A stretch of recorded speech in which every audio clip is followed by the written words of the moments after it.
I'm News 10's Dave de Rurange, and I'm in front of Gordon Challstrom's house. He's a Medford resident, a private businessman, and he's running for the Oregon gubernatorial seat. And I got my photographer, Matt, with us. News 10's Matt Valadeo is handling everything while we go along, so thank you, Matt, for helping.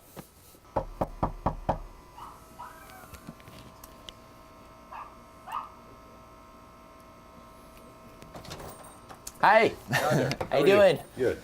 Good to meet you. Thank you, Gordon. Good to meet you. Thanks for letting us in. I am a husband, a father of 5, and a grandfather of 8.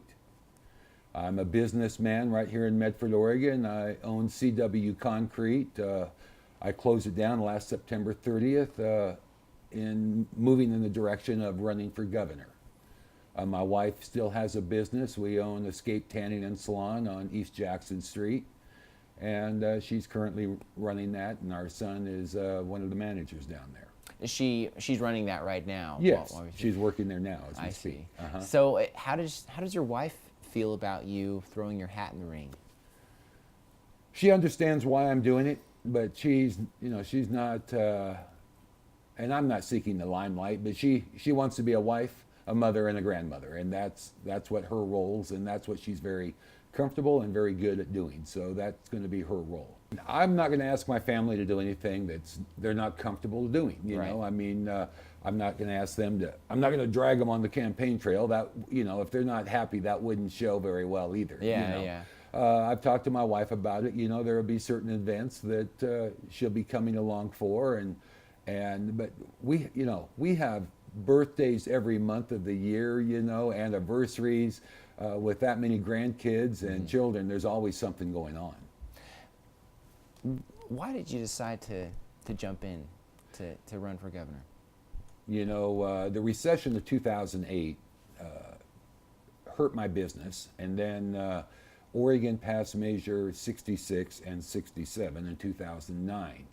And then I started seeing my backlog dry up. And as it took less time for me to manage my company, I was able to spend a little more time watching what Salem, Oregon and Washington, D.C. was doing. And the more I saw them, the more I watched them and saw what they were doing, the madder I got. And I just, with my grandchildren, I want better for their future than what they're getting. And their future is being robbed and it's being leveraged. The amount of debt this state has, the amount of debt this nation has, is going to be taking the future away from my grandchildren. And they didn't vote for any of those people. Somebody's got to stand up for the families and the small businessmen of this state. I didn't see anybody doing it, so I threw my hat in the ring. Very well. Let's expand the scope a bit with Kitzhaber, Governor Kitzhaber. What are the differences with you and Kitzhaber? I am pro-business. Business is not a bad thing. I believe that Oregonians have been shackled with such high taxation, such unnecessary and burdensome regulation, that it is holding the potential of Oregon families and small businessmen back. I believe we need to unshackle Oregon from them and let these people prosper and be free. And it's so burdensome. I mean, if you wanted to cut down a tree, you got to get permission on your own property. That's crazy. When we can't log a burnt out forest, that is crazy. We got to get back to common sense solutions.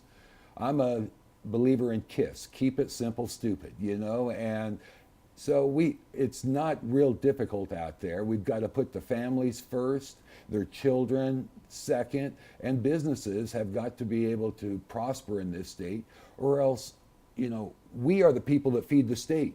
When you break it all down, jobs is the heart of the state, and without people having family wage jobs, the state cannot survive on taxes. If there's nothing to tax, the state would die.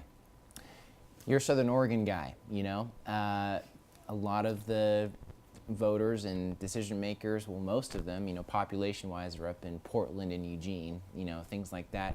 How will you be able to win their votes? I assume that most folks down here will want to vote for, whoever wins the Republican primaries here. how would you how would you go up north and achieve winning their votes in comparison to Kitzhaber? Well, in the 20 years that Kitzhaber and Kulongoski have been in office, you know, the median income has declined we're 15% below the national average. We're 9% below Washington State. I believe the people in Portland and the Willamette Valley, they want better opportunities in the job market. They want a better education. We have an education system where more than 1/3 of the students are not graduating. And the cost of education has been going up and up and up, and the results have been going down and down and down. I believe the people in Portland, they have a lifestyle that they're happy with. They're willing to walk in the rain to ride a bus and walk in the rain to go on mass transit.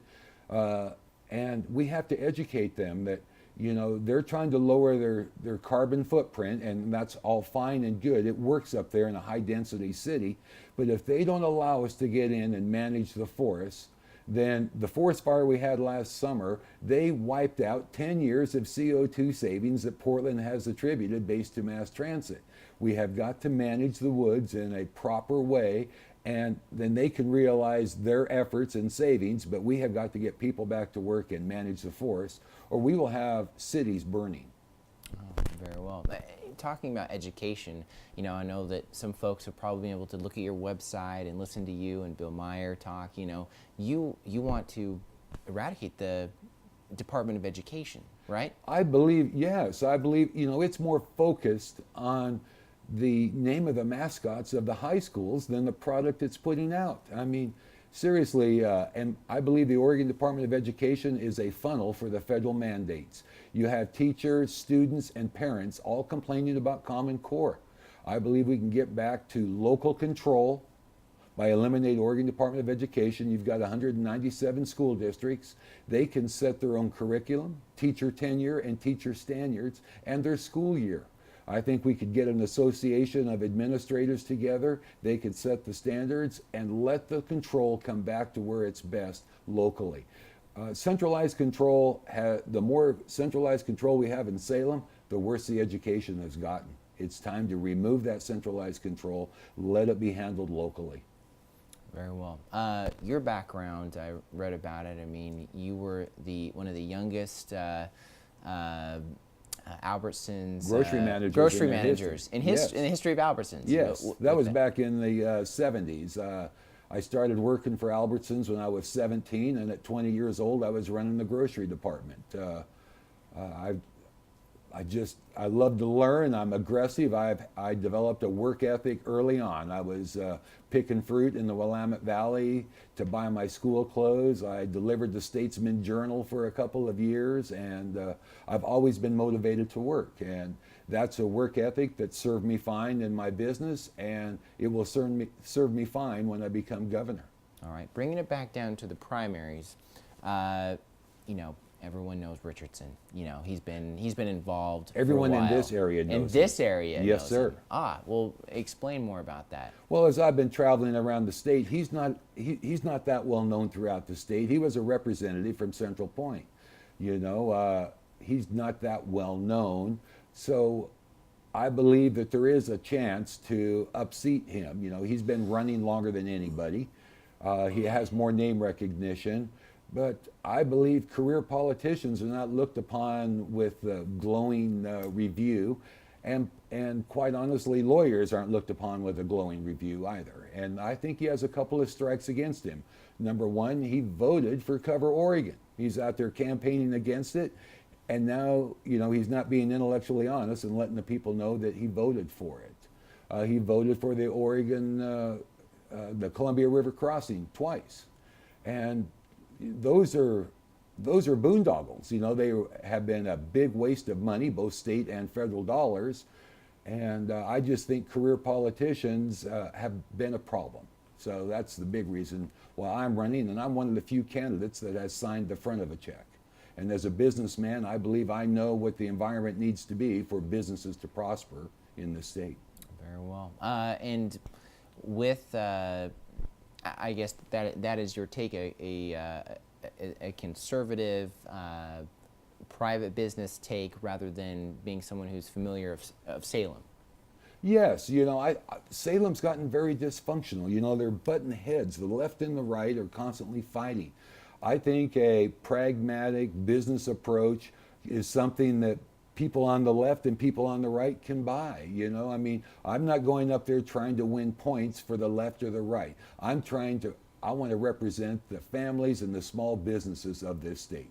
They have been left out of the equation and they need to be given number one consideration. They are the driver of the employment in this state and the driver of the tax base. We need to broaden the tax base, not narrow it and raise it. Oregon has the third highest income tax in the nation. Oregon has the second highest corporate tax in the nation. That's not inviting for businesses, either local or people wanting to come to Oregon. It's not very inviting. Right. Well, comparing you and Representative Richardson together, there are 5 other candidates besides right. There are other Richardson's. ones. Yes. And what are as we go into the primaries, how do you feel you compare to those other candidates besides Richardson? Well, I'm a very conservative person. I'm a God-fearing Christian. I'm a lifetime member of the NRA. I am pro-life, and I'm happy about that. With 8 grandchildren, I'm glad none of my children were pro-choice. I believe that marriage is between a man and a woman. But that's not going to be the leading edge of my campaign. The leading edge has got to be economics. Everything else is fine and good, but if you can't feed your family or house your family or clothe your family, the other stuff is not very important. Look at Maslow's hierarchy. The basics are what's important, and the basics is what we have to get back to. I know you've already touched on them. Can you again tell me, what are those ideas that you want to bring to the table that are better than Richardson's? Well, Dennis is a fine man. He talks about making 11 trips to China, and he's promoting Chinese businesses coming over here and opening up shop. I would rather set a taxing and regulatory environment that allows Oregonians to open up shop. I want to think and worry and care about the Oregonians first. If those are the people that I represent. I don't represent the Chinese. I want to represent the Oregonians, and I want to set the table for their future to prosper and grow. As governor, I would audit every department. I want to know where the dollars are being spent, how efficient they are.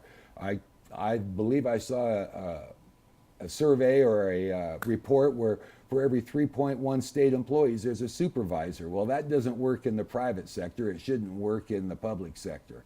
I believe there's lots of waste that we could dig out there. I believe we need to reform the way Oregon covers its safety net policies. I believe the people of Oregon should help the very young, the very sick, and the very old. And we need to promote policies that move people out of poverty and in a upward, forward manner so that they can stand on their own 2 feet. Now we have policies that are set up for the government employees, and it's not helping the very people that they need to help. I want to turn the departments in Oregon. You walk into DMV or the building department and they say, no, you can't do this, no, you can't do that. I want to turn that around, and how can I help you? And be a yes. Bring some answers to the table and just say no, no, no, no. We have to bring answers and be helpful. Do you think folks up north will be like, oh, this is a guy from down south? I already asked this kind of before, comparing their view of a Southern Oregon person going up to say, hey, Multnomah County, this is how, this is the way that things should be done. Do you think that's going to be received well, or how will you convince? I truly believe it will. He has 20 years of downward policies. When the median income is going down relative to the national, when the graduation rate is going down, yet the taxes and regulations are going up, I believe people can see the glass for what it is. It's half empty. It's time for some new blood, some new ideas, and a new direction in Oregon. And I believe that the people in the Willamette Valley and Portland see the same thing. They want the same thing you do. They want better for their future and better for their children's future. They're no different than we are. We need to be a state that unites all aspects, whether you're an Eastern Oregon rancher, a high-tech firm from Bend, a logger in the Cascade, or a fisherman from the coast. We need to get all Oregonians working in one direction and stop this divisiveness and get everybody rowing in the same direction. Could I get a glass of water actually with Certainly. you in the kitchen? With you? Okay. Come on in. Thank you.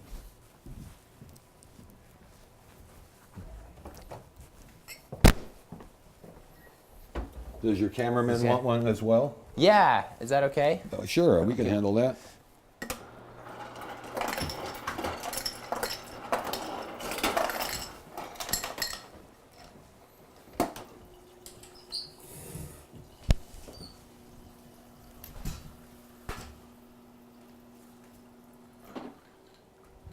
So right now, you're kind of in between, you got a booked day and week ahead of you. What's next on the campaign trail from here on out for you? A lot of driving, a lot of speaking. Uh-huh. Thank you. No problem. There you are. Thank you. Certainly. And just getting the message out. That's the biggest challenge, Right. I mean, it's a very large state, and touching and reaching as many people as possible is the main focus of my attention. Now, doing a lot with CW construction, CW concrete, excuse me. Yeah. I mean, and with that business and things, that's probably brought you in many relationships across the state doing your business, right? Oh, of course, yes. I mean, we did work from Seattle to San Jose, so I met a lot of suppliers, a lot of contractors, a lot of generals throughout the state. Yes. I see. So I'll bring it back down to your family. This is your kitchen, I see maybe where a grandbaby may sit. Two granddaughters. Two granddaughters. Yes, Okay. yes. There'll be 2 and 3 this year, and so they share that. We have a very large table, not large enough, with 5 kids, 3 spouses, and 8 grandkids. So we need a bigger table. We spend a lot of time together, and this is really the center of the family here in the table. So my wife and I are looking to move to out in the country and get a little farm. We currently have a piece of property where I raise a couple cows. Last year we butchered 160 chickens and put them in the freezer. We cooked the 39-pound turkey that we raised last year for Thanksgiving. All right. So we just enjoy getting together around a good meal and talking and laughing and with the grandkids. The oldest one just turned 11. There's never a dull moment. There's never a dull moment. No, yeah, there I'm isn't. sure. Yeah. I have 2 kids, a 3-year-old and a 1-year-old. Oh, yeah. Yeah, and So you're just getting through the terrible twos then. yeah, absolutely, absolutely. And now my 3-year-old thinks he can reason with me even more. So he prepared me for this interview. I don't know if you knew that. So he's my manager and helps me make sure I do a grilling interview and things like that. Are there any other things that you think folks should know about you and about who you are at home and about just about, I can see you, maybe, you're sitting around here, or when you talk to your family here in the kitchen, and they're saying, Gordon, I mean, are you ready for this?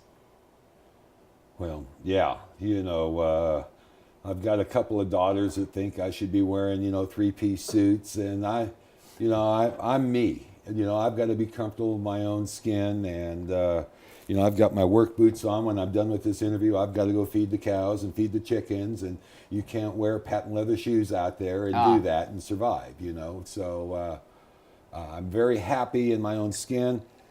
My family is supportive, and but they have their lives to live too, and we get together. Last night I came back from an event in Portland, and I went to my grandson's baseball game. I have 2 grandboys playing baseball last night. cheering them on and there and just having a good time with the family. I mean, it's family first, and that's the big reason that motivated me to run is their future needs to be looked out for and secured, and it's currently not. It's going in the wrong direction. And it's your family I'm working for as well. Yeah. Oh, yeah. Yeah. Well, I mean, you see the environment. It's not getting any better, to open businesses. I started CW Concrete with $500 and with a lot of blood, sweat, and tears turned it into a company that was doing over $7 million in sales, employing over 40 full-time employees, paying family wage jobs and giving them profit sharing and health insurance. And the regulations and the taxing policies of this state are what caused it to close down and caused my customers to disappear. We've got to turn that around. Very well. Thank you for the water. No problem. If it's okay, I'll just leave it right Certainly. here on the counter, leave a mess for you. But are there any rooms in the house you'd like to show off, or anything that you'd like to show about you here at home? Any pictures or anything? Well, we've got pictures all over the place. There's a couple of my grandsons, my grandmother, and my mother-in-law enjoying a turkey day with us. They're both gone now, unfortunately. Yeah. My wife, we have all kinds of pictures. You're right. Okay. You're welcome to. Yeah, there you go. That red truck, I have a '56 Chevy pickup. That's my grandson Jackson. He loves it, and standing in front of it. Nice. And that is Micah there, I believe, in the center. And Granddaughter. Grandson. Son. Excuse me. Yes. Then my wife's mother on the left, Marion, and my grandmother Ruby on the right. They were here for Thanksgiving. They're picking over the turkey there. Was this the one you're talking about? No, this is not the 39-pounder or whatever. No. No. That picture was taken years ago. All right. So, here's where the family gathers. I mean, it's in this room right here where we all get together. There's more pictures of my grandsons. Our granddaughters came in the past 2 or 3 years. Their pictures are coming, but we don't have That's as many kind of how of it them. goes. I mean, unless you check it all the time on Facebook and things, right? Right. Right. So. Very nice, and then you have Macy, your Yes. dog too, your guard Yes. dog, and Yeah. I think, we can go outside. My grandsons have already been swimming. I haven't got the pool cleaned out or anything. oh, well, And, whatever. Yeah, great.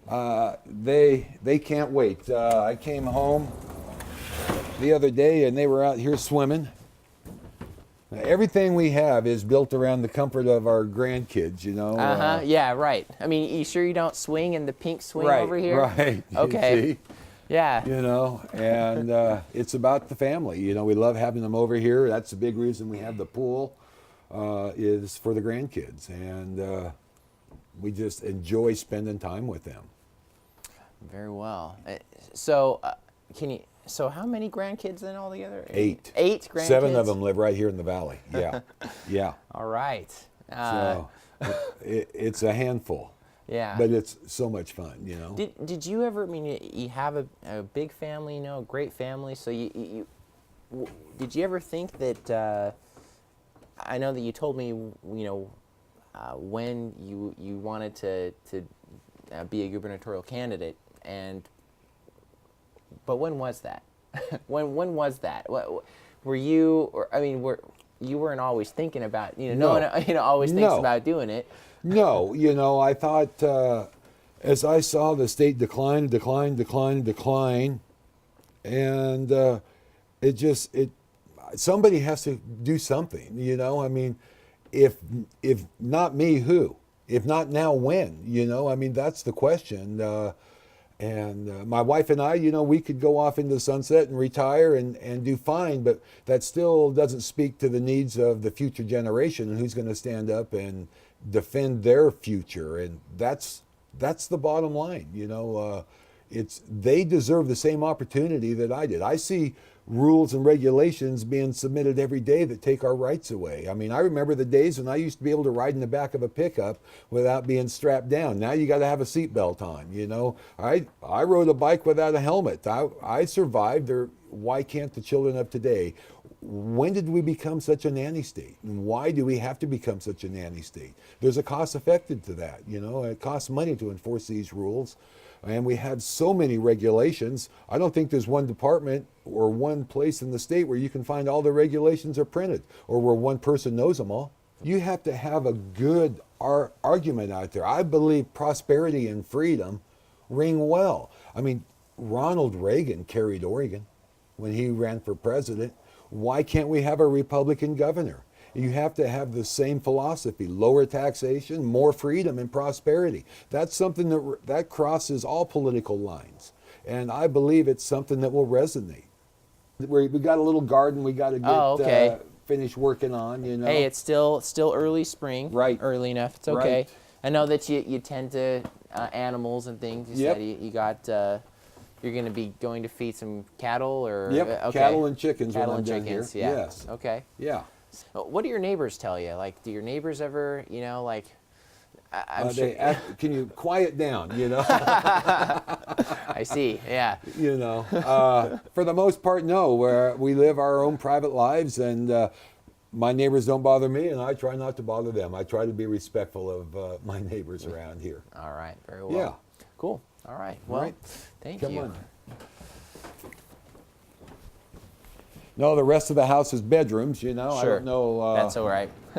We don't have to I'm go not into going to take you bedrooms. into my bedroom. That's okay. That's fine. No, I don't expect to.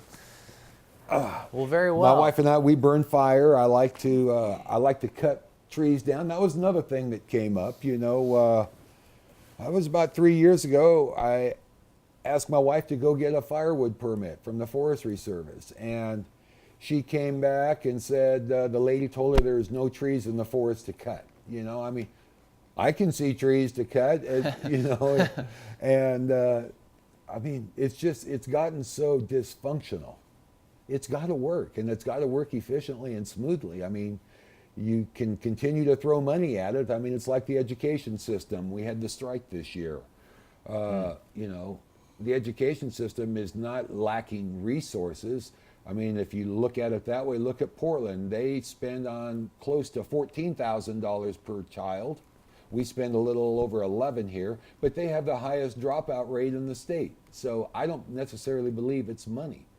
I think we need to come up with a working voucher system. I believe that we need to allocate government money to charter/private schools.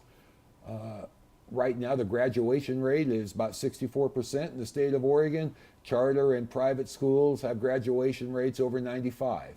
I think we should allocate money to charter and private schools, 5%, add an additional 5% every year until the graduation rate of the public sector is equal to or greater than the private sector. Very You know, well. I don't think that's unreasonable. And I believe the teachers and the administrators know what the issues are.